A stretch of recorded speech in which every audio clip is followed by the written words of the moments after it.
কাবা শরীফের ভিতরে আল্লাহ রাব্বুল আলামিন আমার জীবনে একবার ঢোকার তৌফিক দিয়েছিলেন, আলহামদুলিল্লাহ। আমার চোখের সামনে অনেক রাজা বাদশা আমার চোখের সামনে ঢুকছে, জীবনে বহুবার আল্লাহ নিয়েছেন। বাইরে দাঁড়াই এতিমের মতো কাঁদছি যে আল্লাহ এই ঘরটার মধ্যে যদি একবার ঢুকতে পারতাম। কুয়েত এবং ইরাকে যেবার যুদ্ধ বাঁধলো, সেই যুদ্ধের মীমাংসা বৈঠক আহ্বান করলেন বাদশা ফাহাদ। তাতে পৃথিবী থেকে 400 মেহমানদেরকে দাওয়াত দিলেন মীমাংসা বৈঠকে। কেমনে কেমনে আমার মতো একটা ভাঙ্গা ছেঁড়া মানুষও দাওয়াত পাইল।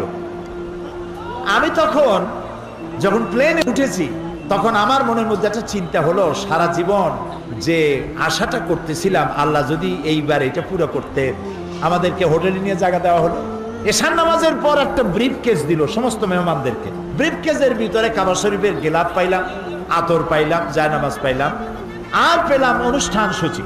অনুষ্ঠান সূচিতে লেখা 3 দিনের সমাপনী দিবস, 3 দিন কনফারেন্সের শেষ দিন, ওটা বৃহস্পতি।